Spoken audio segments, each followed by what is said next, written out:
universe, welcome back to another episode of the Yankees Morning Brew on this Tuesday, July 9th. Like always, I'm your guy Hector, joined by my compañeros this morning. I got my guy Joe, and I got the lovely Grace Monroe. And all you Yankee fans, wake up and get your coffee. If you have some liquor to give us in our coffee, we'll take the Irish coffee this morning. Grace and Joe, talk to the people. You crazy bat, you're freaking nuts. What's going on, everybody? Yankees 6-16 in their last 22. How fun is that? Yes. Yeah, it's they made me cry a little bit. I mean, that 14-run game over the weekend was good. Ben Rice hitting 3 dingers. That's nice. 7 RBI. That's cool. Yep. But then they went cold the very next day. Yeah. You know, it was cute. You know, shout out to Ben Rice. Uncle Ben came through with the 3 home runs.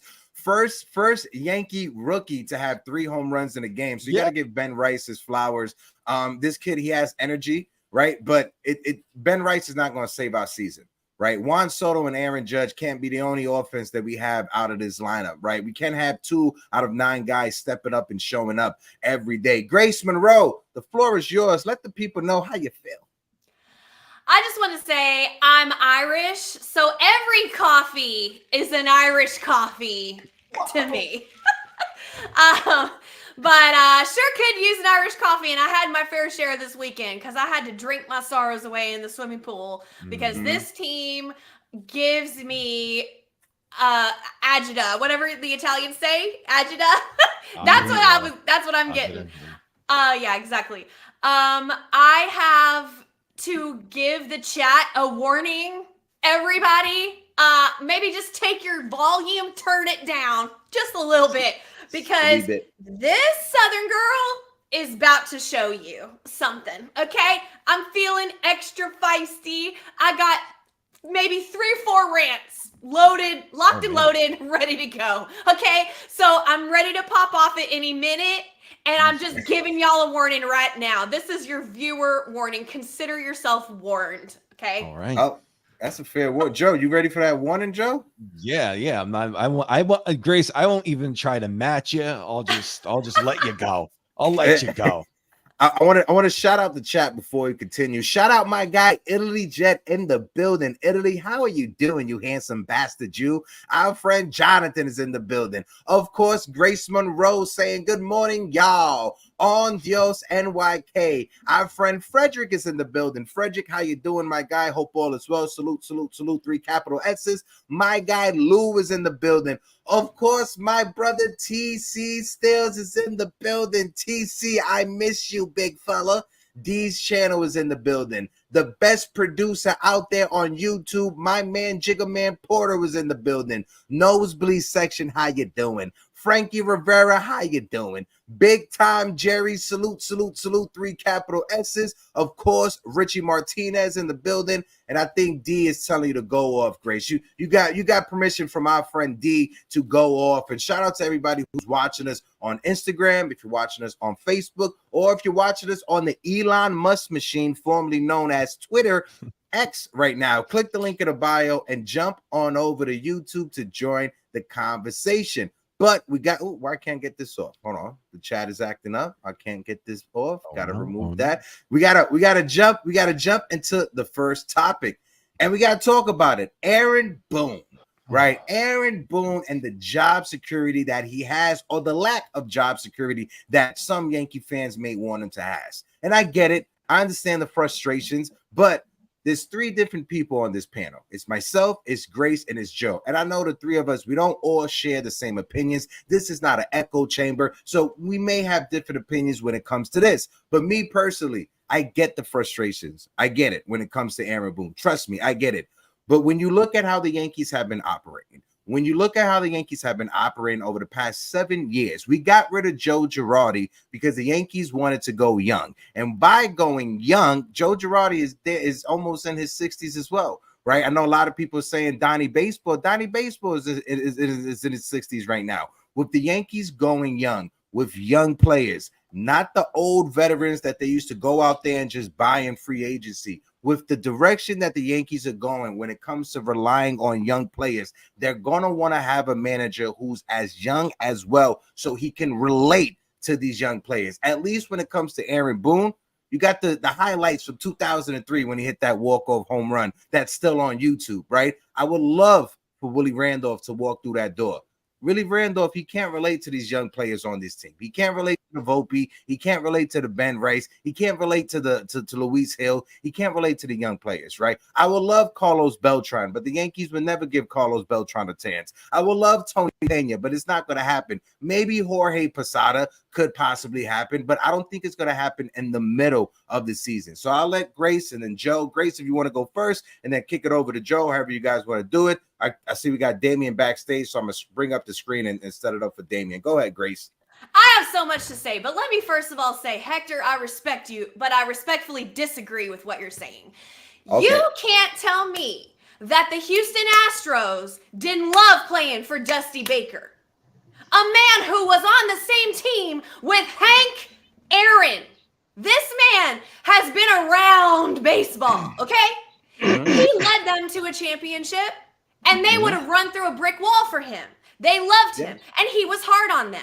And yeah, he had an analytic department, but he had a balanced managerial approach. You can't tell me that old-ass motherfucking Bruce Bochy can't coach a team, manage a team to a World Series championship. For the first time in franchise history, the Rangers, in 2 years, like that, Bruce Bochy had them winning, not just going to the World Series, winning the World Series. And that team loves him.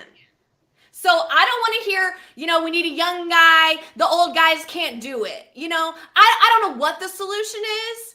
It's got to be a change. Maybe young would work great. I'm not saying young couldn't work great, but I want to say I don't think that the old school way couldn't possibly work too. Something's got to change. Copy. Joe, go ahead, Joe. And shout out to Damien who just joined us right now. But go ahead, Joe. Good morning. Hi, Damien. Good morning. Hey, Damien. How are you, man? I'm good. I walked in some fire. Yeah. Yeah. Okay. Yeah, with I'm on one. when Grace, I agree. I don't think age shouldn't really matter, as far as the management goes. But just to listen, Aaron Boone's been 7 years, hasn't won a damn thing, right? We all know this. And I saw a comment just now saying, hey, the Yankees, the players love Aaron Boone. Well, the players loved Joe Torre too, and he was gone after the 07 season. You had Jeter on that team. You had Posada on that team. Mariano. They all loved Joe Torre, and he was gone. So that doesn't matter.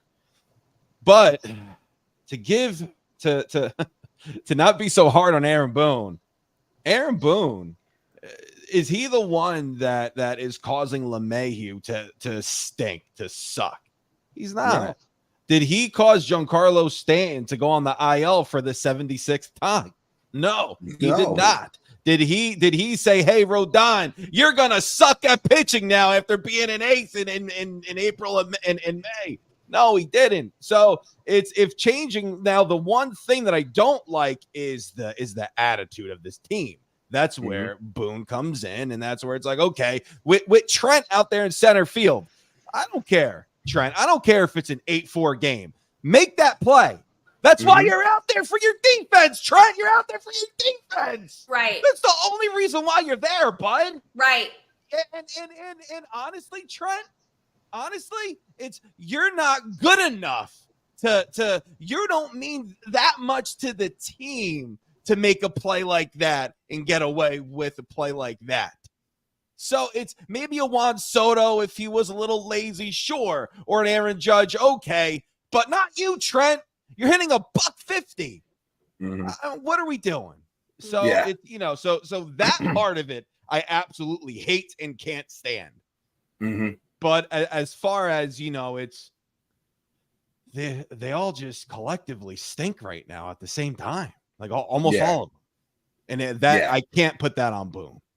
Yeah, but it's been 7 years though. It's been 7 years and nothing. No, and to piggyback off what you just said, and I'll throw it over to Grace while Damien tries to rejoin us. I'll switch it up real quick. But no, to piggyback off what you just said, when you look at these injuries, I can't blame any of that on Aaron Boone, right? When you look at the backups to the injuries, Jason Dominguez in the minor leagues getting injured with his oblique being out for the next 2 months. I can't blame that on Boone. Everson Pereira being injured and out for the rest of the year. We have no outfield depth. I can't blame that on Boone. But the one thing you can blame on Boone when it comes to the managing of the bullpen, absolutely, Boone can only do so much with what he has on the roster. If we were to get rid of Boone, say like tomorrow, we're just kicking the can down the road for the real cause of what's going on, and it's roster construction. The roster construction over the past more than 7 years has been piss poor. Ever since the Yankees won a championship in 2009, Brian Cashman, the way that he has constructed these teams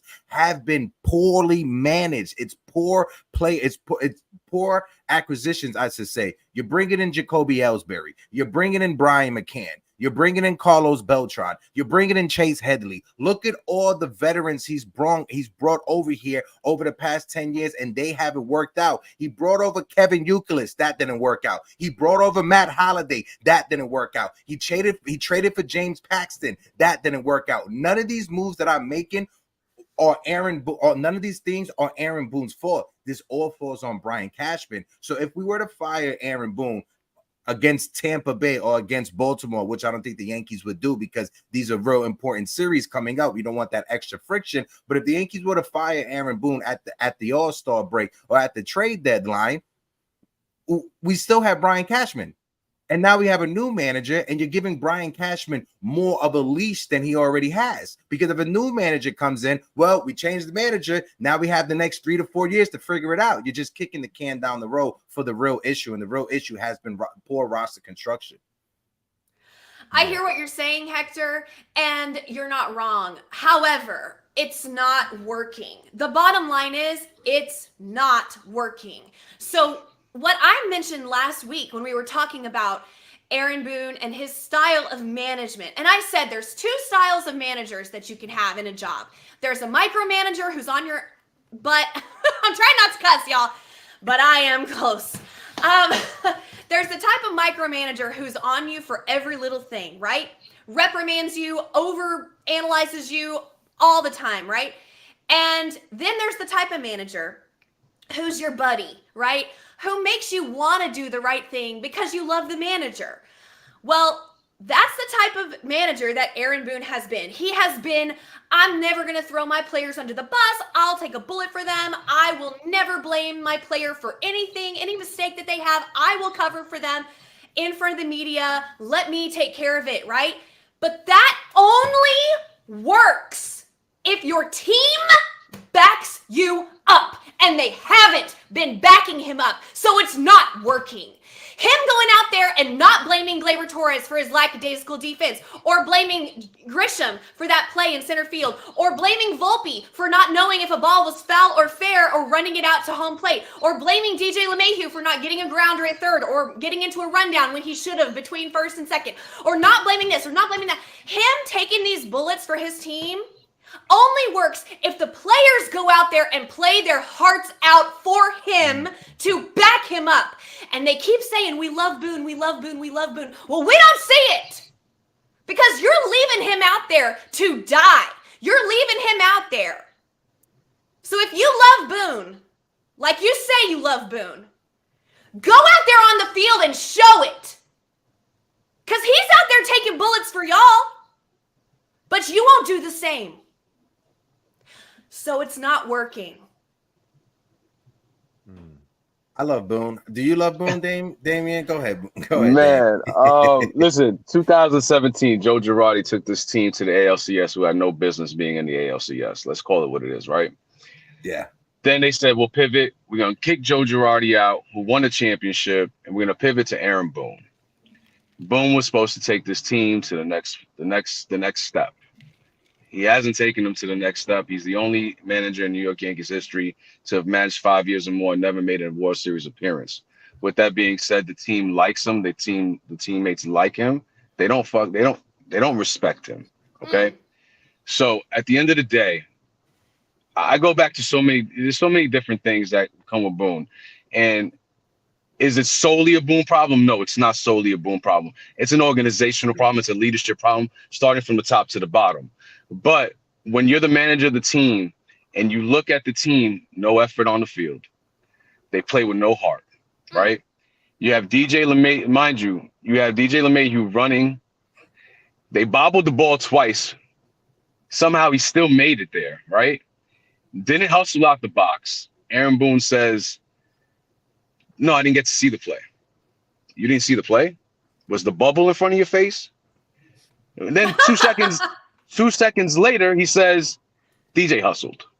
DJ hustled, but you didn't see the play. Which one is it? I go back to Harrison Bader, right? Harrison Bader. Never once in his life has led off in any game. Playoff game. An important game. Playoffs. You don't sit down with Harrison Bader and say, hey, you're leading off tonight. This is what you're doing tonight. We need you. You're our hottest bat. We're gonna put you at leadoff. What does he say? Everybody gets a text message of the lineup. Are you kidding me right now? Damian, Clay Holmes. Did you hear that's what happened to Rice? Listen, happens all the time, and that's my problem. Like, listen. We don't know what happens in the dugout, right? We just don't know that, right? We don't know whether Boone gets on these guys or not. We don't know. But what I do know, normally when people light a fire under your ass, you come out and you show it, right? You play with some type of intensity. You play with your heart. Listen, the team is not talented, right? Neither are the Boston Red Sox. They're really not that talented. But Alex Cora has them prepared. He knows he has them ready to play, and he plays to their strengths. Boone doesn't do that. And it's been 7 years. It's time for a change. He's had his opportunities. We run into these ruts, right? Where the team falls flat on their face, and for whatever reason, he just doesn't understand or know how to galvanize a team back to where they were. So now you got people pointing at Judge. You have people pointing at him. He's not a great captain, so on and so forth, right? And then people say, well, those teams, they had Posadas. They had this, they had that. They don't have that. So guess what, Boone? It's on you. It's on you to galvanize your team and get them out on the field ready to play. Volpe not knowing that he should run the home plate, that's a Boone problem. Your team is not ready. They're not prepared. DJ LeMahieu not knowing that, hey, double play. Let me get my guy to score. Let me back up like Aaron Judge did with Juan Soto. Guess what? You're not prepared to play.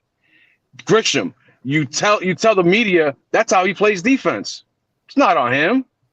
You're not prepared to play. So my issue with Boone is, listen, you don't have to call it out in the media, but don't sit here and look at everybody in the face, New Yorkers, and tell us the sky is blue. The sky is blue, and yet you're pissing on me. So I don't know what else to say about Boone. The team is falling on their face, and they're not rallying around their leader, and the leader of the team is Aaron Boone. At the end of the day, if I'm a GM, I'm held accountable for my people. If I'm an owner of a company, I'm held accountable for my people, right? Mm-hmm. As they say, the ish rolls downhill. So at the end of the day, you are held ultimately accountable for everything that happens. It's no different, especially when you're getting paid millions of dollars.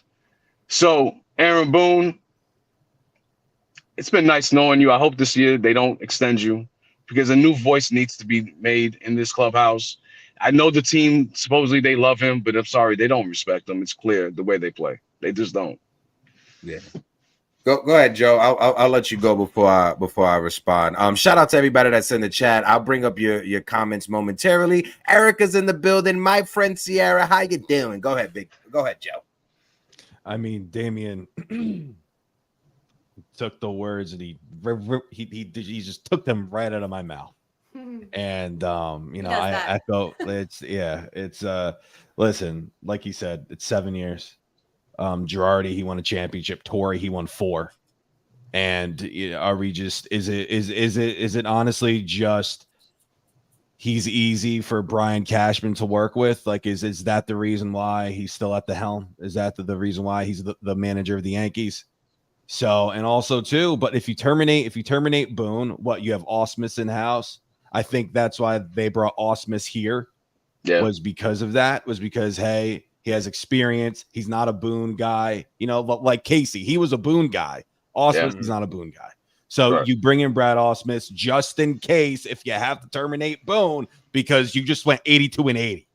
So that's why Ausmus is here. But if you fire Boone, let's just say you fire Cashman.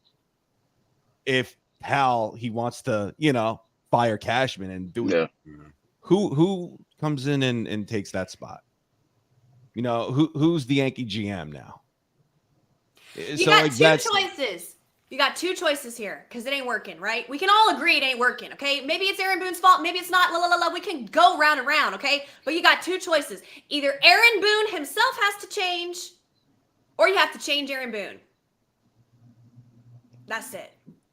That's a fair point. That's a fair point. Listen, for me, when it comes down to it, right, I get it.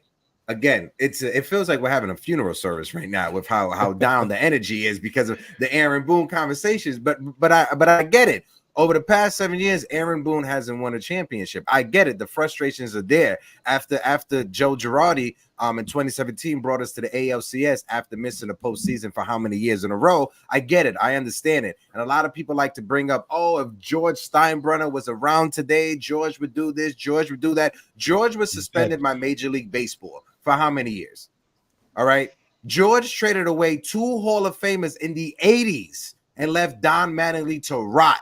George Steinbrenner wanted to trade Derek Jeter, Bernie Williams, Mariano Rivera, and Andy Pettitte. His front office had to lie to him and say nobody wanted those players. So I get it. We love to reminisce about George Steinbrenner and the heydays of the 90s, but let's not act like George Steinbrenner didn't have any bad marks on his record, because he absolutely did. The issues that happened with Reggie Jackson was disgusting. What happened between him and Dave Winfield was disgusting. He literally hired a private investigator to find dirt on Dave Winfield because he didn't want to pay him the rest of his paycheck. That right there is scandalous to me. Everybody talks about, oh, George Steinbrenner, he would just pay the money. Forget the luxury tax. This luxury tax didn't take in place until 2005, 2006. And we're talking about George Steinbrenner, the same George Steinbrenner who hated paying taxes in Florida when they had the George M. Steinbrenner Field in Tampa. So you're going to tell me he hated paying taxes in Florida, but he loved to pay luxury tax so the Kansas City Royals could pay their payroll? You got to be out your mind. I get it. There's a infatuation with the heydays of the late 90s. I get that. I understand that. It's nostalgia. Anytime I watch Stranger Things, nostalgia runs wild. That's why I got Power Rangers right behind my head, because the nostalgia factor, right? But when you look at it, right, this is a business at the end of the day. And it's bad for business if the New York Yankees were to fire Aaron Boone in the middle of the season while you guys are trying to convince Juan Soto to re-sign with you guys. I don't see how some Yankee fans can't see that. If you have noise over here, why would Juan Soto want to go to the toxic noise? So if your foundation is not leveled, right? If your foundation is cracked, which the foundation of the New York Yankees seem like they're cracked right now, if you fire Aaron Boone, the foundation is just going to get worse. Unless whoever you bring in magically fixes this team and we go to the World Series. And again, I'm going to keep on saying this. In Major League Baseball, it's 162 games for a reason. But for some reason, with Aaron Boone's Yankees over the past, I want to say 5 years, every year we start off hot. But once we get into June and July, this happens. And when you look at what happens, it's Giancarlo Stanton getting injured. It's Aaron Judge getting injured. It's DJ LeMahieu, Aaron Hicks, et cetera, getting injured. And to me, I solely can't blame that on the manager. His first season, how many players were injured? But the Cameron Mabins came in to help the team. Brian Cashman went out there and he found pieces to help Joe Girardi. But ever since then, he hasn't found the pieces in the middle of the season to help Joe Girardi. Joe, I'll toss it over to you before we toss it back around. Yeah, listen, It's I'm not the biggest Boone fan. I've never have been. I don't think he's the best man for the job. Honestly, I really don't. I don't think he's ever been. You know, but the fact of the matter is this: it's and also too. I mean, if Joe Girardi was the manager in 2018, and I believe Aaron Judge, he went down right back then with an injury. It's how would they have responded back then? Right. So Yeah. I'm going to tell you something else too, with what Cashman has done to give him some credit. He acquired 2 prospects this past offseason in Bebas and Jay Savina. Those 2 kids are playing incredibly well. Bebas, I would leave him down there in AAA and potentially put him in a package because he's so hot right now. Put him in a package for, let's say, a Rengifo. I know he's hurt. He's on the IL. But if you're telling me that you turned Trey Sweeney into Rengifo, sign me up for that. So it's moves like that he turned Jake Bowers into Avina, who has 8 home runs, 41 RBI, 835 OPS down there in high A. That's what he did. That's pretty cool. And if you could use these pieces to get you some pitching and to get you some offense potentially, I love that. So he does do some things well, Cashman. He does. I'm not gonna crap all over him and say he's the worst since the devil, but it's he does do some stuff pretty good. Yeah, and I want to shout out Anthony Medina in the building, mi hermano de la Isla. And this is the one time I think I disagree with my brother Anthony Medina, because Medina says Cora again outmanages Boone with a team with much less talent than the Yankees. When you look at it, you got Judge and Soto. Cool. Yeah, those are the top 2 dogs from the Yankees. That cancels out Rafael Devers and Jalen Duran, if you want to say. So cool. It cancels them out. But when you look at the bottom half of the Red Sox order, you got Abreu, who's hitting 256. You got Dom Smith, who's hitting 226. You got Rafaela, who's hitting 244. But then when you look at the Yankees, and I'm looking at Sunday's game, the bottom 3 of the Yankees order, you got someone hitting 237. You got someone hitting 168, 194, 216. The lowest batting average in the Red Sox order is 226. The Yankees literally have 4 guys in their lineup that's hitting less than 226. So how can we say that he's out managing Aaron Boone when Aaron Boone, the bottom of the lineup, they're hitting, these are expressway, freeways numbers, I-94, I-95. That's what we got in the bottom of the lineup. But they should be hitting like that. They're talented players. They're just not motivated. They don't have any give a damn. They're not playing well. All of them. They're not playing to their upside at all. They're not even playing to their mid. I just don't think that. I don't think that they're good. I don't think DJ LeMahieu is good anymore. Well, okay, DJ LeMahieu. I don't think DJ LeMahieu is cooked. Trent Grissom. Verdugo? Trent Grissom was. But Trent Grissom was never a cog in the middle of the lineup. This is a fringe 4th outfielder who's won a Gold Glove. That Trent Grissom is not a guy who's known to hit 260, 270 in his career. Alex Verdugo as well. This is not a guy that he's been a masher for his career. He's not like he's a prototypical cleanup hitter. Alex Verdugo is a 5 to 6 hole, maybe 7th hole hitter in a lineup who you have playing cleanup. That's not gonna help produce runs. But isn't he like a 230, 220, 230, 240 hitter year in, year out? Am I wrong? That shouldn't be a cleanup hitter, though. That's not a cleanup hitter. Right. That's more of a 6 or 7 hitter. That's the thing. Look at last year. Anthony Rizzo at the stage of his career. He's not a cleanup hitter. He's not a 3-hole hitter. And this is the thing. This all falls on Brian Cashman. When I say there's an organizational issue, right? One thing that we've always noticed, right, and it drives everybody crazy. We talk about it. When former Yankees play the Yankees and they destroy us, right? So I looked a little deep, right? And I looked at Harrison Bader came into this team, came at the very end of the season when he came in, lit the world on fire, did his thing. Came in, had a full season with the Yankees, right? Terrible, right? Mm-hmm. Next season, the Mets, 272 average, 6 home runs, 32 RBI, 723 OPS. Sevy, 5-3, 3.83 ERA, whip 1.20. IKF 298, 292 average, 7 home runs, 758 OPS. Aaron Hicks, the worst guy in the world of Yankee baseball, right? left the Yankees, went to Baltimore, 275 average, 7 home runs, 806 OPS. He's DFA'd right now. Yeah, I know. I'm just saying, just giving an example of what happened when these guys left the Yankees, went to another team, produced, right? Tells me they're not getting the most out of their players. All right. You leave the Yankees, you go to another team, very next season, maybe in season, and you start all of a sudden playing to the back of your baseball card. Why is that? What's the issue? Is it organizational? Is it Boone not getting enough most out of his players? Is it coaching? What is it that these people, these players, they leave? Okay, and I just pulled up a few of them. There's plenty more examples, I'm sure. They leave and they start playing well. Okay, is it the negativity of the clubhouse? Is it the I don't give a damn? What is it about it that these guys go other places, not just play against the Yankees, but play in the league and have better seasons just a year later or even in season? So it kind of blows my mind because, again, part of it, probably playing them out of position. IKF should have never been in the center field, right? If they actually put him at third base where he was comfortable, maybe he would have had those numbers, right? Maybe, but you threw Josh Donaldson in, who had 160 and just hit home runs every once in a while.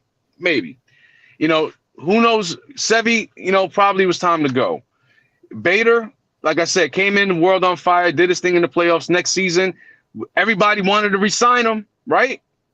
Beginning of season, we got to re-sign Bader, one of the best center fielders in the game. By the end of when they cut him, they were like, God, get him off the team. He's terrible. Just to let you know, Met fans for the first 2.5 months of the season wanted to DFA him. They hated him. Of course. Just to let you know, he's cooled down ever since his hot 2-3 weeks. And then you got, again, 273 averages, though. You're looking at an OPS over 700. Those two players alone would be third and fourth best hitters on the Yankees right now, minus Soto and Judge. So what is it about the organization that they're not getting the most out of their players? I don't know. I don't have the answer for it. I'm not in there with them, but they're clearly not getting the most out of these players. You see it on the field, their play. It's sloppy. They're not focused. And then you turn around and you hear the manager just look at us in the face and tell us what he tells us. Brian Cashman absolutely needs to be held accountable. We all know that. The rosters have been absolutely terrible for years, right? He's made some moves here and there. They've fallen on their faces, the Joey Gallos of the world. I mean, God bless the Willie Calhouns of the world. I mean, you name it, right? It's clear that this organization, it's time to move on from the people they have leading the organization. Cashman's got to go. We know this. Boone's got to go. We know this. Who they replaced them with, I don't know. You know what? That's not my job. I don't get paid millions of dollars to do it. But I can tell you this. If the Yankees decided to fire Aaron Boone, right, I could tell you one thing that would happen is automatic accountability. Accountability right off the bat. Because supposedly all these people that love Boone, now you got them fired, which means, hey, those who don't have a contract like Judge, like Stanton, so on and so forth, the Rizzos of the world, now you got to play. Now you got to play for your position. Your safety net's gone. So, do I agree to fire somebody in the middle of the season? I don't always agree with it. I think sometimes it's malpractice, right? But at this point, when you go through this year in and year out, it's the same story. This is not the first season this has happened, not the second, not the third. It happens just about every season. At some point, something's got to change. What it is, I don't know. But enough of the doom and gloom. We got the Tampa Bay Rays. Let's go, guys. That's what I'm talking about. Joe, I'll kick it over to you before we switch the topic and switch the gears of this energy of the conversation. Go ahead. Yeah, the only listen, you guys are gonna make me cry. You guys. As I'm saying, it was feeling like it was awake right now for the Yankees. I'm still smiling. God damn it! All of that. So with all of that being said, and I'm looking at the chat, I'm seeing what they're saying. With all that being said, is this year 2024, is it a wash? Is it worth dumping our prospects for someone who could help us down for our postseason run. Should we just bring up B-Boss, see what he does? Should we just bring up Peraza and say, screw it, let's see? Should we bring up Neely and say, F it, let's see what happens? Because, it's at this point with how we're all feeling and the attitude, it kind of feels like, what's the point? Now, do I believe that? No, I don't. I don't believe that.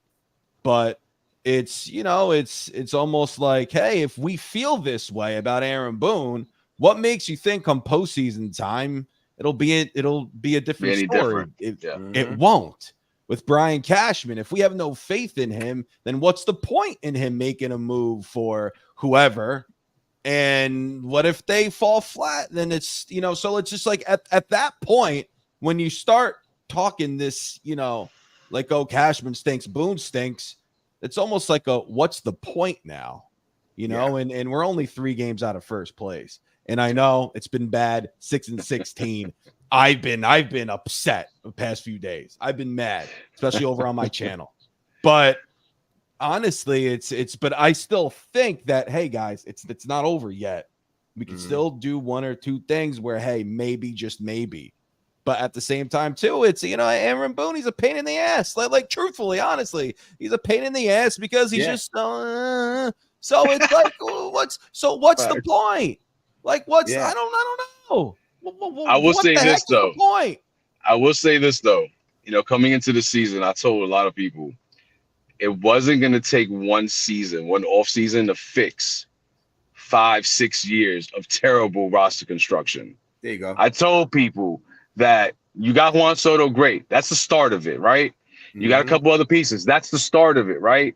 But I also said, if anybody thought coming into the 2024 season, the New York Yankees were going to be World Series champions, listen, things happen, flukes happen, but I'm a realist. It takes more than one off season to fix the disaster of roster construction that Cashman created. It's not going to happen in one season. And I knew this coming in, that I think we were going to have a downfall and faceplant the way we did so far. No, I didn't think that. But I'm a realist, and I did also think that, listen, it's not going to take one offseason to fix the issues that he created. Years and years and years of issues. This is the first offseason that we can honestly say, yo, Cashman had a good offseason. Before this offseason, how many times can we have said that? Yeah. He had a great offseason. But how many times prior to that can we have said that? Yeah. We scratch our heads half the time, right? Especially last season with Willie Calhoun, so on and so forth. So I knew it wasn't going to be one season for us to get there. I knew it was going to take a building block. I knew it was going to take time. But no matter what, seeing what we see, the way they started, for them to fall the way they have in the play, it's still frustrating. But I'm a realist, man. Listen, I didn't think the Yankees were going to be a World Series contender this year. I didn't think they were going to. I thought maybe playoffs, but World Series, no, I didn't think that. But also, too, Damon, I'll throw it over to Grace to get her input, and then we're going to switch gears on the convo to look at the series we have coming up. But also, as well, Damian, coming into the season, we knew that this team wasn't complete. We were having conversations. I know on our channel, Joe on his channel, Jason on 161, my guy Rich over there, Empire State of Baseball. We was all having conversations saying that Brian Cashman had a great offseason, but he needs to have an even better trade deadline. We were all having these conversations. Yes. So for everybody to act like this is brand new on July 9th, what are we doing? We was 4 months ago, we was talking about in spring training, we was talking about Brian Cashman needs to add at the trade deadline. So why are we acting on July 9th that this is brand new? What we're watching right now, oh, this came out of nowhere. When you look at our starting rotation, Carlos Rodon, before his last 3 or 4 starts, he was looking like an all-star. His ERA is over 4 now, right? When you look at Luis Hill over his last, but my takeaway, obviously his last start was awesome, but take away his 3 previous starts to that, his ERA was below 2. We already thought that we had a clone version of Garrett Cole. We thought that, but he came back down to reality. Clay Holmes as well, 19 straight scoreless innings. And then he just blew up. Once he gave up that one run, it was over. Clay Holmes' ERA after that one run he's given up, I think it's close to 4 right now. So a lot of guys started falling back down to earth. Juan Soto had an amazing start to his Yankee career. Phenomenal season so far. But Juan Soto, over the past few weeks, he's getting on base. He's drawing his walks, but he's not hitting the way he was hitting for the first 2 months of the season. And a lot of people talk about, oh, Juan Soto, he's just worried about the walks. There's nobody else getting on base before Aaron Judge. That's what Juan Soto has to do. What you want, Juan Soto and Aaron Judge to lead the lead in solo home runs? No, Juan Soto gets on base. He puts pressure on the starting pitcher, and hopefully Aaron Judge comes through, and whoever's behind Aaron Judge comes through as well. So there's a lot of different factors, but I'll let you go, Grace. Go ahead before we talk about this Tampa series. Go ahead. I'll tell you why everybody is acting the way they're acting. Because we've seen this movie before, and we know how it ends. When Aaron Boone opened his mouth and said, quote, "It's right in front of us," we were all triggered. Okay? Do you know? Hold on. I question. Do you know the rest of that quote? Because I've seen a lot of people just say the first part of the quote. What's the rest of the quote that he said? I don't He said. I mean, I watched the whole interview. He said, "It feels terrible, but it's all terrible. right there in front of us. Yeah. This is not the time to feel sorry for yourself. It's the time to go out there and try it and get it." That's what he said. Yeah, but he said it like this. It's not the time to feel sorry for yourself. It's the time to go out there and get it. And it's all right. You're a piece of work, Grace. I'm just saying that's how he said it. And we've already heard it before. Am I wrong? Am I crazy? Am I losing my mind? I went back and I looked. He said that 3 times to us. 3 times. August 20th, 2022. Quote, "It's right in front of us." July 15th, 2023. Quote, "It's all right there in front of us." July 7th, 2024. Quote, "It's all right there in front of us." What's in front of us, bro? What?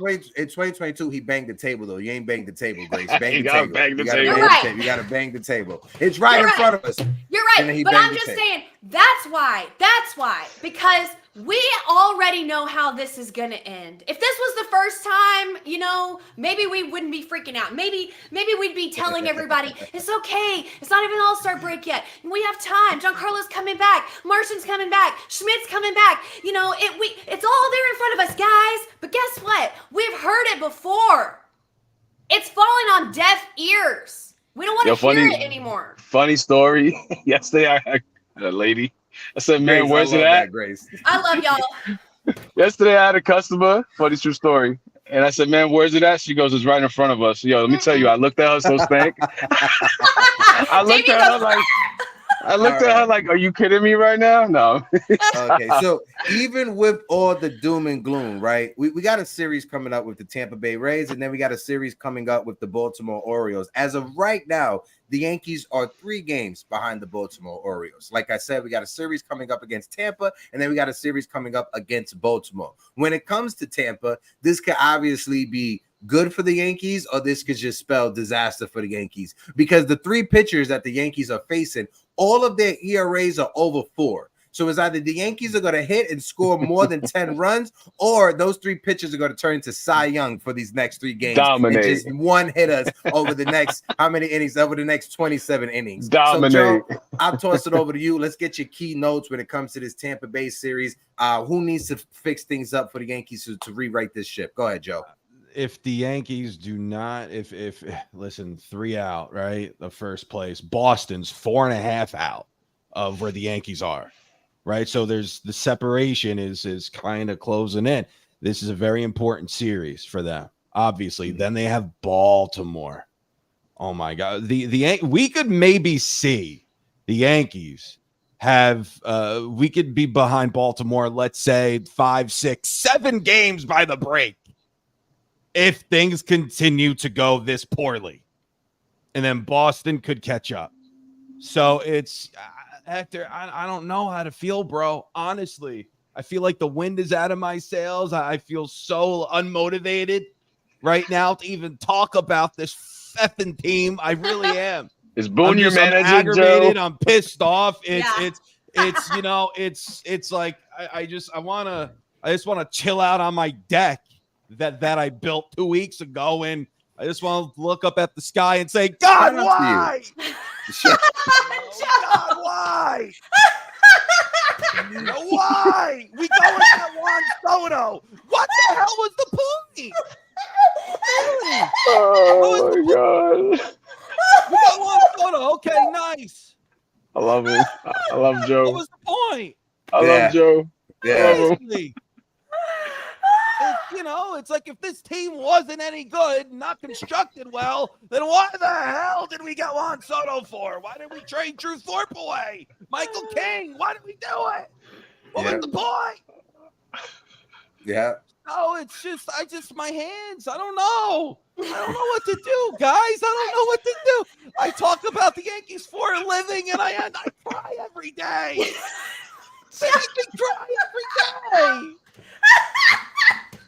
I don't know how the chat feels. I'm not looking at what they're saying. I don't know how you guys feel truly, but I'm sad, man. You guys aren't sad. Joe, I'm. Yes, we No, are. I'm right. Oh, damn, I'm sad. Currently, I'm not right sad. there with you. I'm right there with you. Last 20 games, 230 batting average. Last 20 games, ranked 20th in the league. Team ERA, six. Last 20 games, they suck. Friday's game. Friday's game Here, against maybe Boston. she could be a positive. Somebody, Mommy, Friday. are you watching? Help me. Friday night's game against the Boston Red Sox, right? When the Yankees were winning, and then they gave up the lead. I was soaking like this, and my girlfriend, my beautiful girlfriend, I love her, Alex. She asks me, she's like, "What's going on?" I'm like, "The Yankees had the lead, and now the Yankees just lost the game." She's like, "Oh, it's like that." We went to fireworks night at Yankee Stadium, July 3rd, right? It was a nice ambiance, nice energy. We lost the game, right? I'm tired of going to Yankee Stadium, spending money to go to Yankee Stadium, spending all this money to go to Yankee Stadium, and we lose and continue to lose games. Like Joe said, right? If the Yankees keep going the way they're going right now, we could potentially be down or be behind by 6 games, 7 games, if we keep it up going into that Baltimore Orioles series, right? We cannot do that. And I get it. Right, I understand it. We're trying to figure out what's going on right now. I just text my mother to see if she could make me some food because I need some of my mom's home cooking to make me feel good. Because the way the Yankees have been playing right now, I feel horrible. I hate having to watch this team. It's like every time you're in the 9th inning and you have the lead, you're just expecting for the game to blow up. Whenever there's a runner on second or third base for the opposing team, you're expecting them to just score. You're expecting them to come in. When the Yankees have runners on first and second or first and third with no outs, in your head, you're like, yeah, they're still not going to score. Right. And what happens? They still don't score. We can have the bases loaded with nobody out. And what happens against the New York Mets? Strikeout, strikeout, and strikeout. And it's the same thing all season. It's been a torture watching the Yankees over these past 20 games, 22 games. What is it? 6-16, Joe, over the past 22 games? 6-16. We haven't won a series. We haven't won a series since we took against the Royals. Since we took 3 out of 4. Against the Kansas City Royals. Shout out to my guy Slim Lewis with the $5 super chat. Thank you and helping us for keeping the lights on. He said the Yankees should hire somebody from the previous title teams. My suggestion is Jorge Posada, somebody who knows what it takes to win and no BS. Listen, I've always been a fan of Posada, and we know Posada done grabbed up some teammates and yoked up some teammates and held them accountable because they never hustled. Grace, what's your expectations against Tampa? Tampa just came off a rough series with the Rangers. I expect that they probably are looking forward to playing the Yankees in the state that they're in right now. They probably are looking at this series saying, hey guys, this is our chance to get right. And we're coming up in the AL East, and the Yankees can't win against the AL East. We are under 500 against the AL East. So they're probably saying, all right, we're going to play the Yankees. This is our vacation. We're about to win. So with in mind, I have very low expectations. Nice. I know they had a rough travel day. They had a delayed bus ride and a delayed plane ride. And then they had the whole day off, so maybe they recalibrated, but we'll see. I hope maybe we could win a series, but hope and expect not the same. And I have no expectations whatsoever for the Orioles series coming after that. I'm scared. I want to say I'm scared. At the beginning of this year, I famously said on the show that I'm not scared of the Orioles. Well, guess what? I'm scared now, okay? And that doesn't feel good. That doesn't feel good to me. And I was watching WFAN the other day. Speaking of coming up against the Rays, and I was watching WFAN, and they said, what makes the Yankees different than every other Major League Baseball team? They are not the cachet that they once were. They are not the Yankees. To the rest of the MLB, they don't fear playing us. They're not scared of us. We don't carry that same aura that we once carried, that we were going to go in and bully teams around. We're going to push you around. We're going to win. We're going to win year after year. And you got to watch out because the Yankees are coming in town. It's not like that anymore. The Orioles aren't scared to play us. The Rays aren't scared to play us. The Astros sure as hell aren't scared to play us. Everybody wants to play us at this point. But I started to think to myself, what makes the Yankees different than every other Major League Baseball team?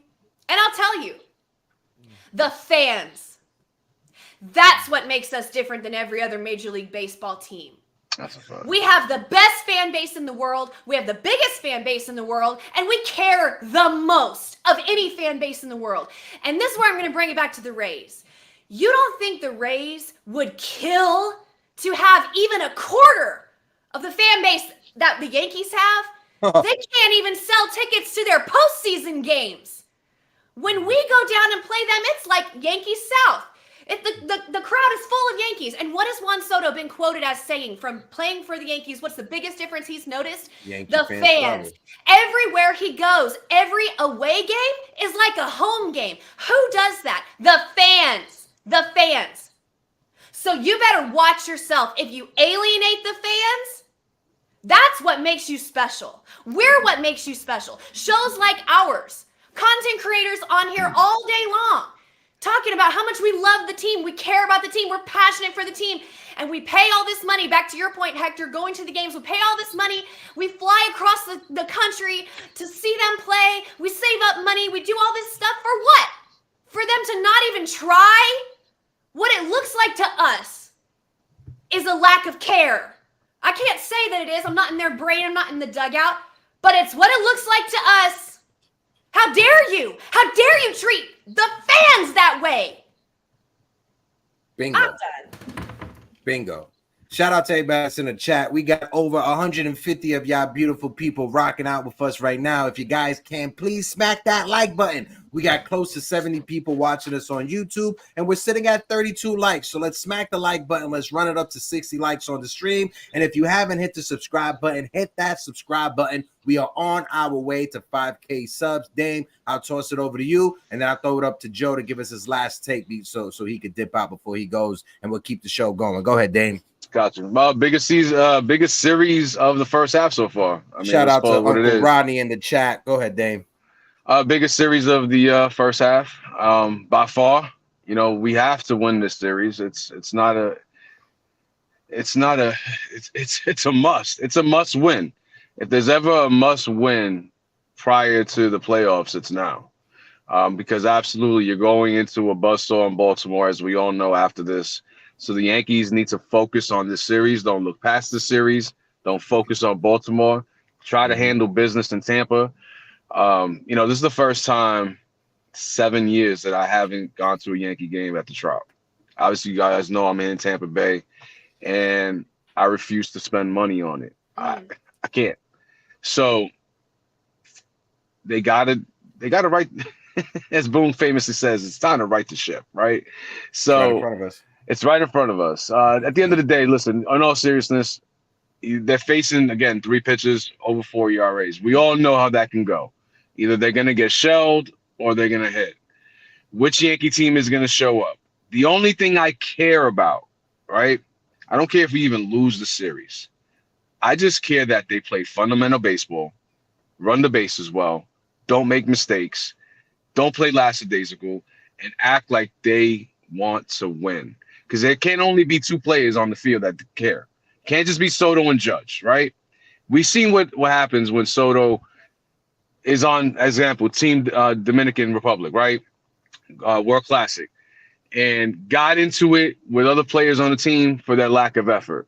All right. So if we as a fan base don't think that Soto's feeling some type of way over the last few weeks with the show of these players, then listen, we need to wake up. It's not going to be the fan base that's going to tell and convince Soto to resign. It's going to be the team that's around him. It's going to be the manager. It's going to be the GM. It's going to be the team who's around him. Not solely the money. The money plays a big part. We all know this. But who are they going to place around him? Are they going to be players that care as much as he does, that run all? Listen, Juan Soto, one thing nobody can say, the guy never takes a playoff. He's even out the box. He's guns a-blazing, right? So are they going to show the effort in the Tampa Bay series? That's all I care about. As long as I see effort, as long as I see fundamental baseball, as long as I don't see bonehead plays, like they really don't give a damn, win or lose, I'll be happy because I know we've taken a step forward. But if I continue to see the same play the last 3 weeks, then again, like Joe said, what's the point? What's the point? Yeah, before I toss it over to Joe, I want to highlight my brother Anthony Medina, mi hermano de la isla, who just brought us 4 coffees over there at buyusacoffee.com/morningbrewsport. Here, guys, here's a little something for you. And Joe, I feel your pain, my friend. Let's go, Yankees. Maybe they bounce back. We shall see. Absolutely. And appreciate all of you guys for supporting us. You guys can go buy us a coffee over there at buymeacoffee.com/morningbrewsports. When it comes to that, YouTube, they keep about 30%. Whatever you guys donate for Super Chat, YouTube keeps 30%. Buy Me a Coffee keeps 5%. So if you guys like supporting us, we urge you guys go to Buy Me a Coffee. We definitely appreciate you guys. Joe, let's get your last take before we let you go. You handsome bastard, you. They just have to win. That's all they have to do. Do you guys like the Rocky movies? Yes. Yeah. Yes. Rocky, win! Win, Yankees, win! Just win! Just win, and we will all feel better. We will all feel better. Yes. You know, it's funny. It's to make me feel better. I keep a picture of my wife as she's pregnant. She's almost 30 weeks. And I keep a picture of this beautiful ultrasound. Yes, sir. I don't know if you guys Yes, sir. Absolutely. But that's Beautiful. what makes me feel better. Congratulations. So listen, guys. Absolutely. Thank you. Listen, guys. Thank you so much for having me on, Hector. I appreciate you. Grace, you're awesome. Damien, you're awesome. Thank you. We just have to win. Yes. We need to win, and hopefully we could carry momentum into Baltimore against the Orioles, and then go from there. Yes. So and then maybe go into the break, maybe a game out of first place. That would be nice. That would be cool. We'll see what happens though. But all right, guys, I'll get out of here. Love you, my brother. My guy, Joe. Peace, Love guys. you, bro. Appreciate you. That's my guy, Joe from The Shift. If you guys aren't tuned into The Shift, what are you guys doing with your life? Make sure you guys go and tune into my guy, Joe. He does great work over there. I'm sorry. I'm just trying to switch these up. I'm not as good as our friend Celso Porto when it comes to the producing. But no, solid points, right? I get it. Trust me. I do understand the frustrations about this team. And like Joe said, if you're a fan of the Rocky movies, you got to win. Win, Yankees win. But also remember, Rocky lost in a few of those movies, right? So it's not always about winning. Trust me, I want to win just as much as the next Yankee fan want to win, right? Trust me, 2009 was a long time ago. I remember exactly where I was at. I was in my apartment in Brooklyn when that happened. first apartment that I ever had. It was across the street from my grandma's house, so I could still go over there and get like Capri Suns and some food, but I still had my own apartment, even though it was across the street from my granny's. Anywho, but Grace, toss it over to you, right? Because you've been hearing all these different trade ideas, trade scenarios, how to fix this team, what to not fix this team, what do we do with this player, how do we call up this player? What is it? What is it? If you had to pinpoint one specific thing that needed to be fixed before anything else could be fixed, what would that be for you, Grace? And let's toss it over to Damien. Folks in the chat, if you guys have any questions, please bring up the questions. I'll drop the link to the open panel. Erica Garcia said, where is our guy that can drop the cojones on the opposing team the way Rafael Dever does to us, the way that Vladdy does to us, the way that Gunnar Henderson, the dogs have been neutered. Shout out to Erica Garcia. Solid take, but at the same time, it's kind of a sad take to say because the dogs, they have been neutered. It was fun in the beginning of the season. The dogs are here. Roof, roof, roof. The dogs are here. Beware the dog sign. But for the past month, 6-16, the dogs have gone quiet. They returned into from pit bulls and Rottweilers to little Yorkies and Chihuahuas and stuff like that. Even though I like Yorkies. Go ahead, Grace. I like them too.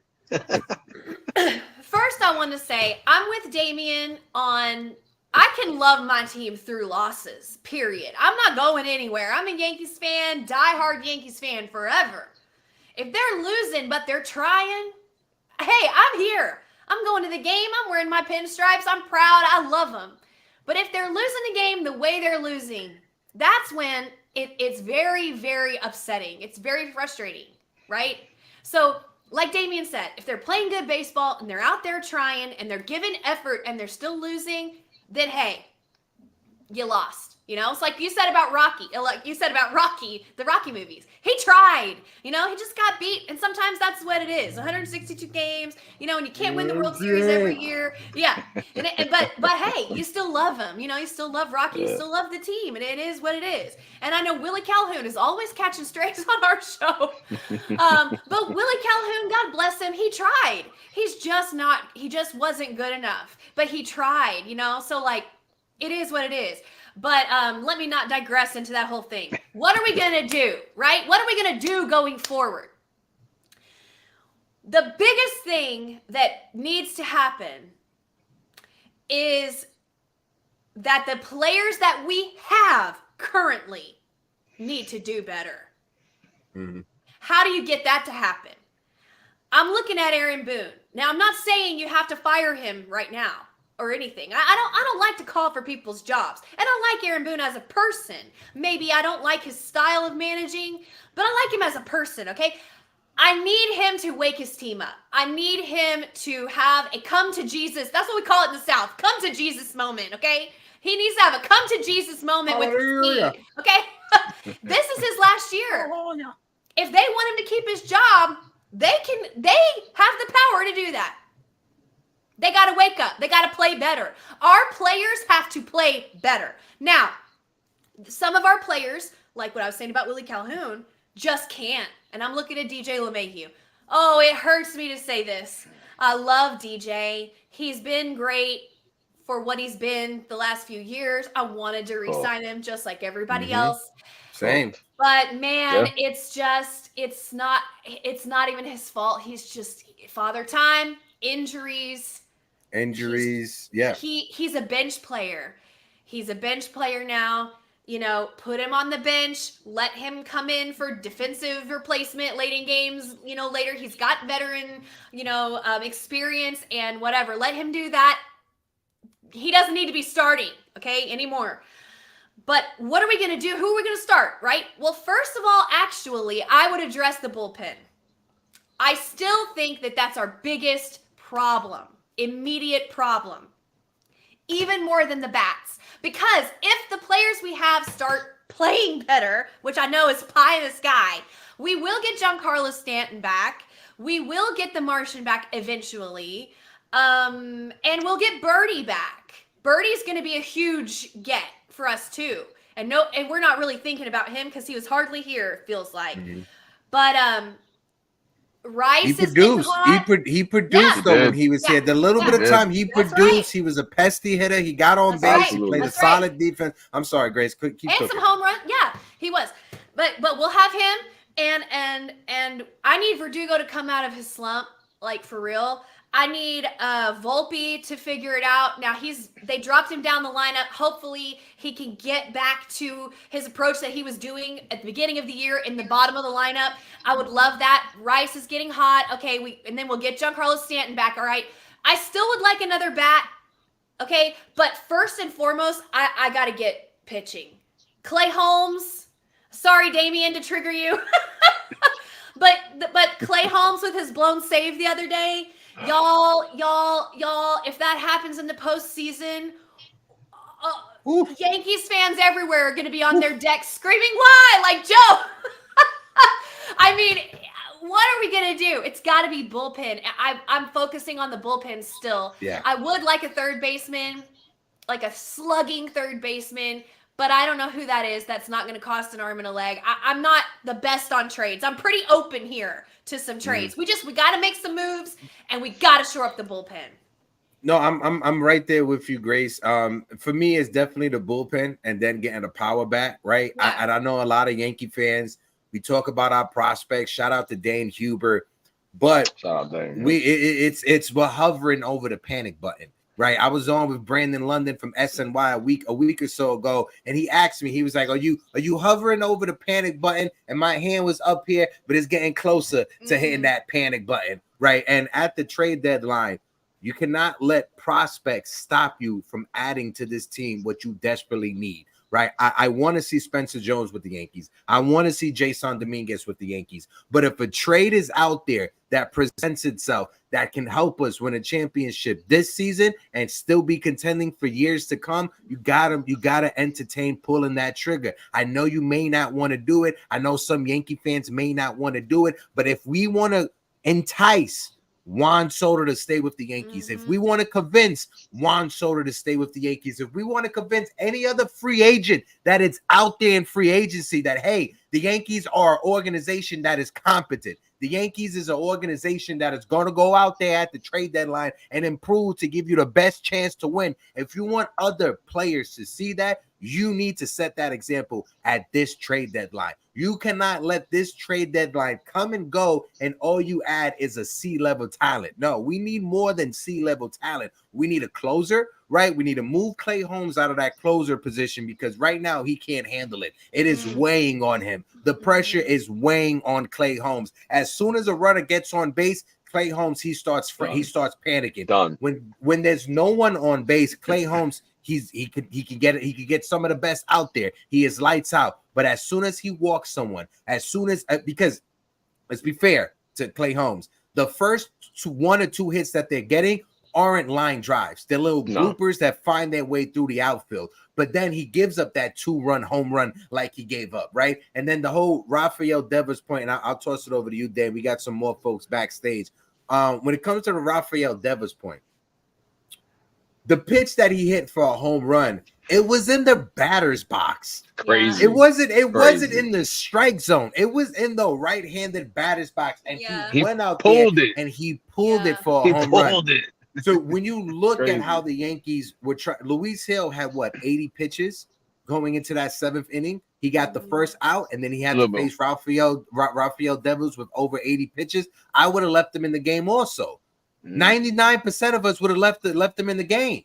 He doesn't have more than 90 pitches. Our bullpen has been depleted. We need to get as many outs from our starting pitchers as we can before we toss it over to the bullpen, because you've seen it. Luke Weaver, he looks tired, right? Luke Weaver doesn't look like the same Luke Weaver 2 weeks ago, right? Luke Weaver, he's starting to look like Scott Proctor because he was the only other bullpen piece that we could rely on. And now he's starting to fall back to reality, right? So we're going to have to go out there and get a closer to move Clay Holmes from that closer spot to that 8th inning spot. And we're going to still have to go out there to get another lefty reliever to add to that bullpen. Right, so there's other pieces that we should add. Damien, I'll toss it over to you. Go ahead, bro. I mean, obviously we got some time for the trade deadline. So what I'm doing, if I'm the Yankees, I'm calling up some of these young guys for 2 reasons. One, inject some life into the team, right? Yorba Rivas, Jack Neely, inject that life. We've seen what Ben Rice has done, right? He's injected some life, but he's only one guy, right? So I'm calling these guys up. A, inject life. Number two, show other teams what they are, who they are. See if they want to trade for them, right? Build value into these guys and see what you can get back. So A, now you injected some life into the team. B, possibly make your team better in the long run. And then obviously you got, again, we talked about it in the preseason. This team is not complete. It wasn't complete, on game one. And I said it before, and I'll say it again. I didn't think it was going to take one season to overcome years of Brian Cashman's terrible roster construction and the moves he made. It just never was going to happen. It wasn't realistic. But can we go out and make moves to make the playoffs and make some noise in the playoffs and possibly go on a crazy run like some of these teams do sometimes? Of course we can. But they got to start now. They got to start today, and it starts game one tonight in Tampa, 6:40. And Brian Cashman, please don't wait. As a matter of fact, don't wait until the trade deadline if you can't. If you got some moves to make now to make this team improve, do it now, because we all know the pool is very slim. It's slim pickings. A lot of teams think they're contenders. They're really pretenders. But we all know if they become contenders and they even make one series of the playoffs, that's extra revenue for these rich billionaire owners. And that's the bottom line. So we all know what they got to do. Win tonight, make moves, bring up Jordan Rivas, bring up Jack Neely. What are they waiting on with this kid? He's better than half the arms that we're throwing out there right now, and he's a fresh arm on top of it. And man, just get back on winning ways. That's all they got to do at this point. And I know it's a lot easier said than done, but these guys are professionals. They're baseball players. They are the best of the best. Otherwise, they'd be in Japan, they'd be in Korea, they'd be in these little, softball leagues, whatever the case may be. These are the best of the best. Your ball players, your MLB players. Play like it, act like it. Play, just like I said, just play fundamental baseball. Just get back to your roots, and things should work themselves out. But if they don't, coming after this Baltimore series, we may just be out of it, and we may just be in third place because Boston's right there behind us. So I'm in need for the New York Yankees, right? And I heard some people saying that this is happening today. I'm not sure if it is, but if it is, somebody please, I just checked it hasn't happened or hasn't reported to happen. You guys remember the last time the Yankees had a players only meeting? Do you guys remember? Anybody want to take a wild guess? When was the last time the Yankees had a players only meeting? 2-3 years ago, wasn't it? 2001. I mean 2021. Okay. 2021. Yeah.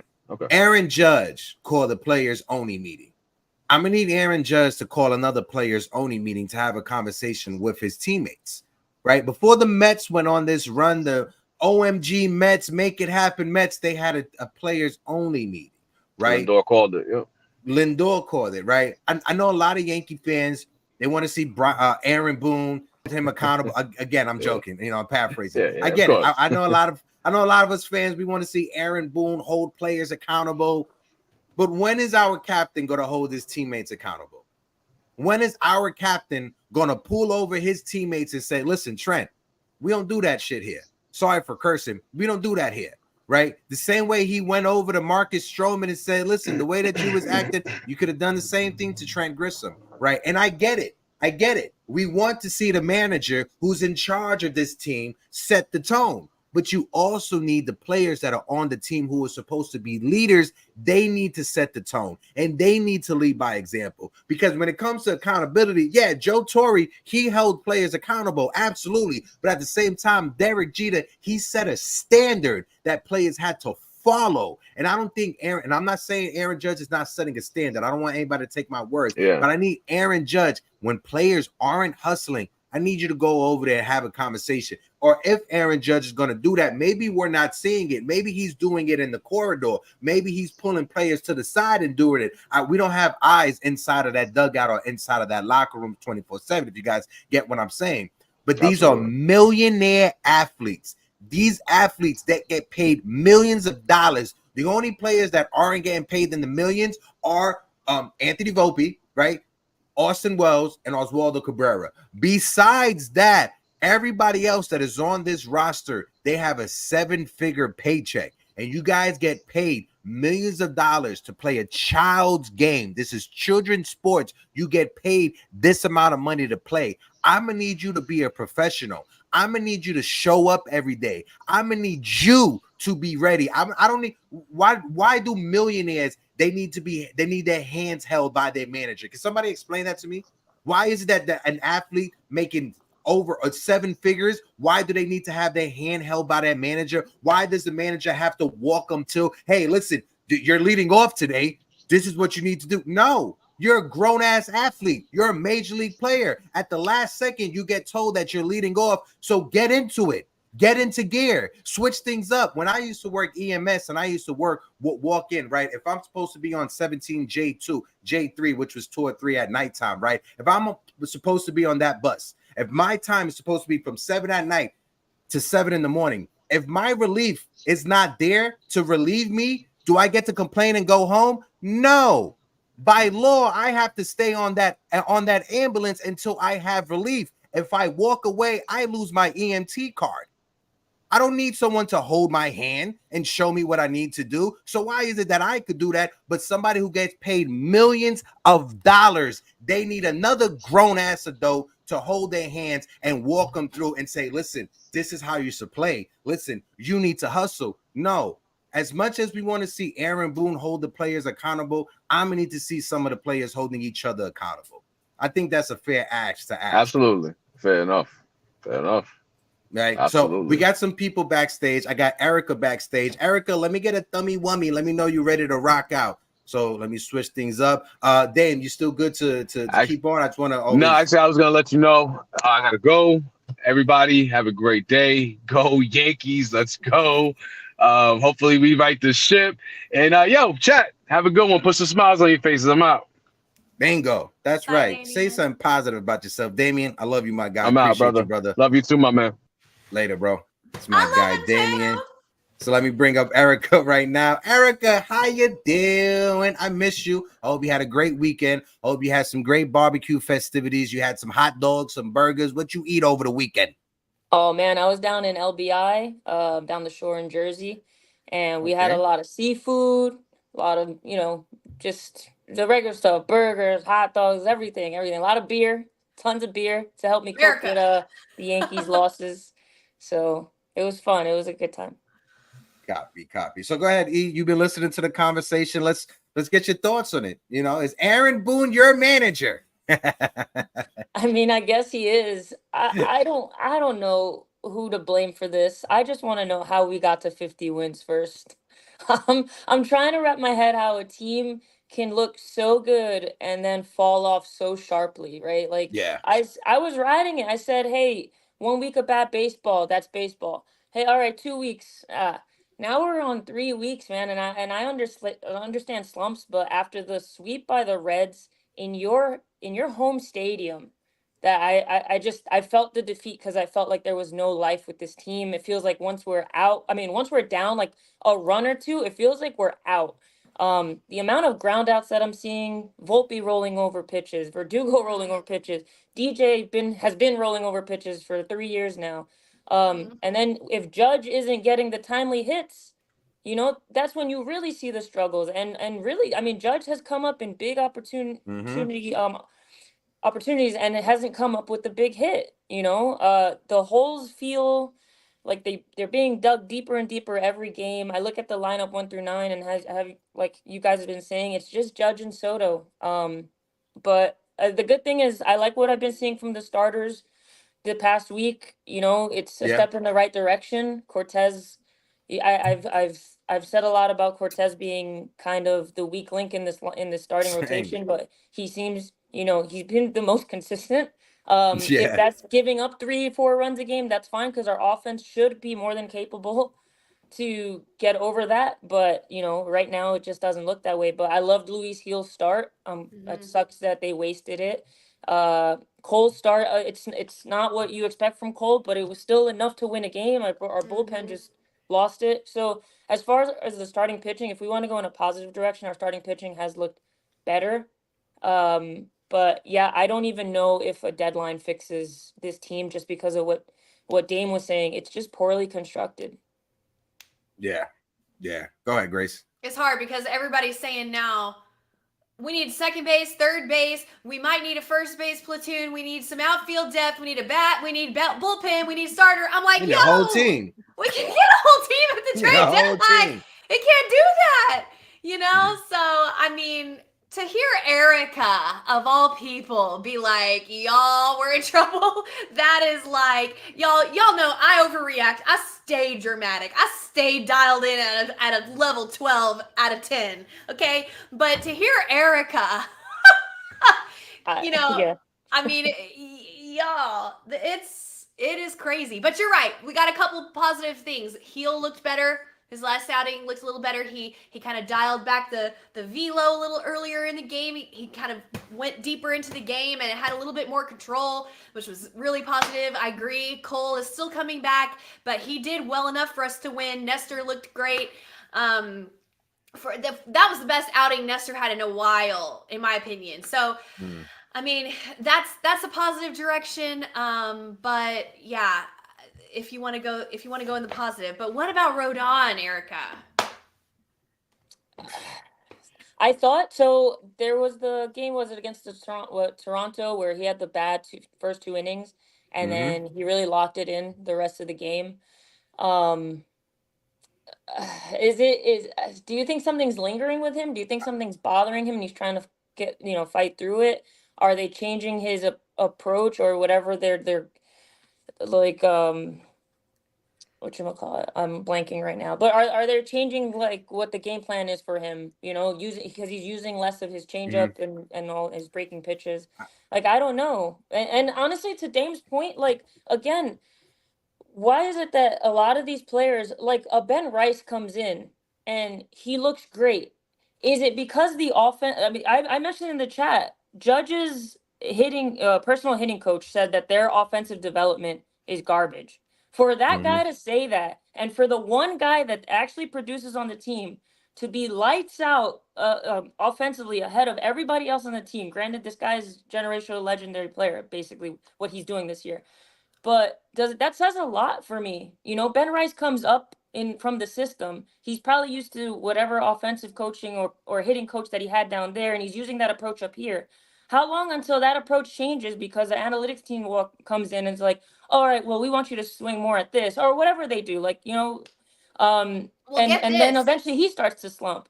Anthony Volpe came out hot, and then now he's kind of like, he looks lost. A guy like Verdugo, I know that he's not a cleanup hitter like you mentioned before, but he is a contact 260 hitter, and now he's just grounding out to second base 3 times a game.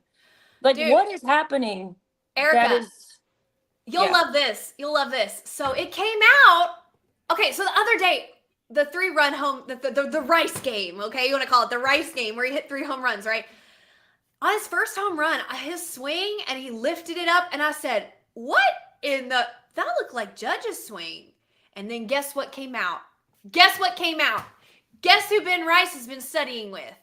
Oh, this entire offseason, he's been Judge's hitting coach, hitter man. He's been with Judge's hitting coach, teacher man. Yeah. Teacher man. Yeah. Teacher. And that's the thing too. This offseason, right? There was some other Yankee content creators. I don't like to throw shade or anything or whatever, but they were interviewing Teacher Man on their YouTube channel. And then afterwards they took a clip of what he said about working with a Yankee prospect or working with somebody in the Yankee system. And they tried to say that, oh, he's working with Spencer Jones. And Teacher Man came out and said, no, I'm not working with Spencer Jones. Those guys are taking my words and mixing them around. I'm working with Ben Rice. And Ben Rice is who he has been working on. And you could just tell from his plate discipline, how he stands in the batter's box. And this is something that I haven't seen anybody bring it up. Erica, maybe you could let me know if I'm wrong. But James Rosen was supposed to be this hitting coach, this guru who's supposed to come in and switch the approach of these hitters. But every other hitter that's not named Aaron Judge or Juan Soto seemed like they got worse. Anthony Volpe, I'm going to just give him credit for Anthony Volpe because Anthony Volpe has been better this year than he was for his rookie season. But every other hitter has gotten worse. DJ LeMahieu, worse. Austin Wells supposed to have this tremendous power potential from the minor leagues. How many home runs he has? He's hitting 212. 3. Yeah, that's what I'm saying. Like, there's something that we're not seeing because, yes, the I think that this team is constructed poorly, but it doesn't make sense for this many guys to be hitting under 200 or not hitting to their potential. Like that makes me wonder if there's, I don't know, like I don't know enough about analytics or how it works to hitters benefit. I understand matchups and stuff like that as far as that goes, but as far as when you're in the bat, like what you change to your mechanics, if analytics plays a part into that. But there's something that needs to be fixed, and we've changed. We've had 3 hitting coaches in the past 2 years, and it's the same, right? They don't like they fired the guy last year and then got Sean Casey. And then they got this guy this year and whoever was before. So, but it's always the same issues. So I'm wondering if the approach that maybe they're implementing is messing with these guys' swings. I don't know. I'm trying, like, again, I'm trying to wrap my head around how this team got to 50 wins first and now have completely just laid flat and just to die. Like they look so bad. And it's so frustrating to watch. I know I try to be really positive, guys. My shoulders hurt from carrying all this positivity around. I promise you. But I texted Grace the other night. I'm folding laundry. Yeah. And I have it on the background. And I'm just like, this team's done. I text her. I was like, all my hope is out the window right now. I'm not gonna, like, I'm never gonna give up on this team. I'm never gonna give up on this team ever. But my hope has just, it's flushed down the toilet right now. Yeah. No, it's like you have to calibrate your expectations. You have to guard your heart, you know? But Erica, you said it on the show a couple of weeks ago, 2-3 weeks ago, and I always got to give you your flowers for it. It's baseball. You win 60 games, you lose 60 games. It's just the next 42 games that determine if you're a postseason team or if you're a team that sits home in October, right? And when you look at those other 42 games, if you go 30-15, yeah, it's 90 wins. Right. So you really have to be really good and way better than those other teams. And the Yankees, for the first 2.5 months of the season, before the month of June, we were all skating on cloud 9. We were all saying that this team looks like it's destined for a World Series appearance. Right. That's what we were all saying. And then June happened. And then Giancarlo Stanton went down. And who would have thought that this lineup would have been missing Giancarlo Stanton as much as they're missing Giancarlo Stanton right now? Because outside of Judge and Soto and Anthony Volpe for those 30 games that he had a 30-game hitting streak or 30-something game on-base streaks, outside of that, this Yankee offense has been quiet. And you brought up Alex Verdugo in the chat, right? Early on the show, Erica, right? And that was a great point. When Alex Verdugo had Giancarlo Stanton hitting behind him, had protection behind him, Alex Verdugo was able to be that slap hitter, put a ball in play, get you a double. But without Giancarlo Stanton, I feel Alex Verdugo is putting more pressure on himself to produce, and he's trying to hit more home runs than he should be hitting. That's why the balls that he have been putting in play over these past few, ever since his home run in Boston, has been a home run. He's got a few doubles, a couple of singles, and a couple of home runs. And I think he's doing too much and he's putting too much pressure on himself. Maybe I'm looking at it differently, but ever since Giancarlo Stanton has been taken out of this lineup, I think Verdugo has messed with himself and is putting too much pressure on himself, and he needs to go back to the hitter that he was before that Giancarlo Stanton injury. Yeah, no, I agree. Actually, I really do agree with that. Because it does change the whole dynamic. It changes the pitches that he's going to see also. When you have a guy like Stanton behind you. But I also think there just needs to be a consistency to this lineup. True. Like when it comes to accountability, you have to just let DJ ride the bench and have Cabrera in this lineup. I'm sorry. You have to keep Wells with consistent bats in this lineup. You got to keep Ben Rice in this lineup. I don't care about lefty-lefty matches. Like, he's one of the hottest hitters. So, and I think that just messing with the bottom of the lineup too is probably messing with these guys because, and we've been saying it from the beginning, like there's just no consistency at the bottom of this line. There's no consistent at bats with the guys that are being platooned.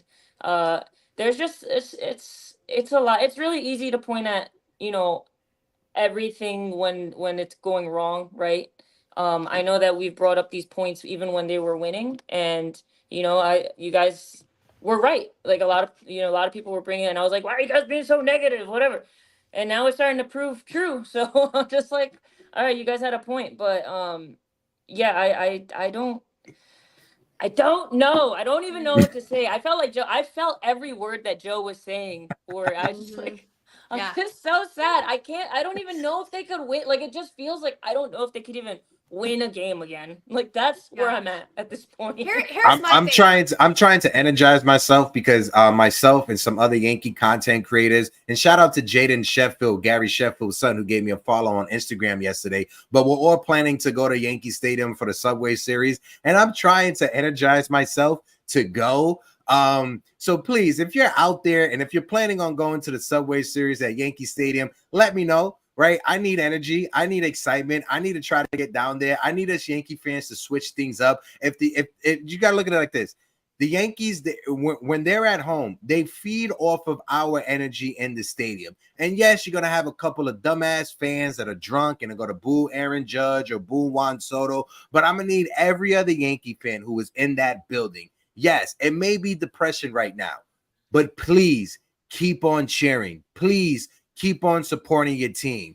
Please keep on supporting your players. We're not here to support Howard Steinbrenner and his pocketbook. We're not here for that. I'm not here to support Brian Cashman. I'm not here for that. I'm here to support Volpe. I'm here to support Soto, Judge, and everybody else that is on that lineup. So when I go to Yankee games, I see people telling me, you should stop going to Yankee games. I'm not going to Yankee Stadium to help the shareholders or the stockholders build up their portfolio and put money in their pockets. No, it's just that's just a reaction of what happens. I'm there to support my team that I root for. I'm there to say hi to the security guards that I've made friends with. I'm there to say hi to the peanut guys that they sell peanuts in section 121 that they've been at Yankee Stadium working ever since the 70s. I'm there to go and support them and make sure I say hi to them. That's who I go to Yankee Stadium to see, the fans and the people that work in the stadium, not the people in the front office.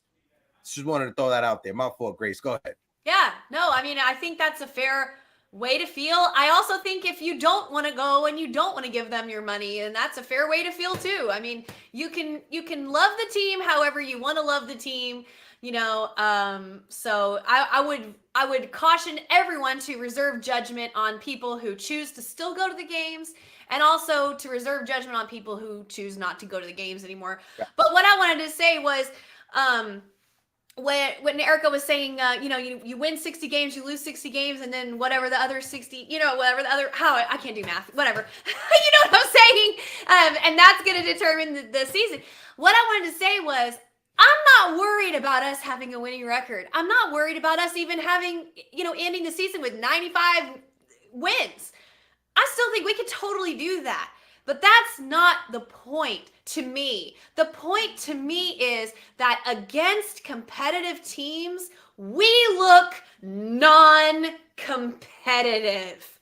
Okay? So yeah, we can beat, the White Sox, and I mean, sorry about the White Sox, y'all, but we can beat the A's and the White Sox and the, Cubs and all these people. We can come up with a pretty good record at the end of the year, but that record doesn't reflect our ability to ultimately win games in the playoffs.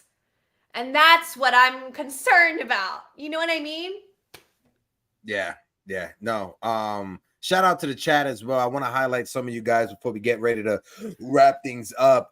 My guy Ness in the building. Ness, how you doing? When the team struggles, the manager has to step in and make things happen and stop with the 1,000 different lineups. Ball players are creatures of habits. Absolutely, 100%. Norman Soto. Hi, guys. De la Isla. I still believe in the Yankees. Norman, my brother, I appreciate you. We got quadruple D's in the building. D. The problem is Trashman's analytical nerd team telling the hitters to use launch angles and swing hard. It doesn't matter who's the hitting coach. Elite hitters like Judge and Soto are exempt. No, absolutely. I 100% agree to that. Shout out to Paranormal in the Funhouse in the building.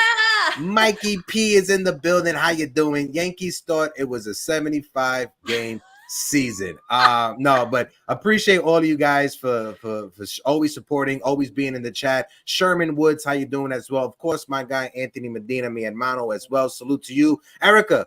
Let's get your last words before we let you go, and then we wrap things up. Like I said before, I'm never gonna give up on this team. I think really all they have to do for me to be like, just when I thought I was out, they pull me back in, is to win the series. Just win a series, Win a please. series. And win the first game of a series and set the tone. Please, right? Yes. Don't you that's well all I want to see right now. I don't think it's asking for much. You know, go into the Orioles series with some sort of like motivation or just anything.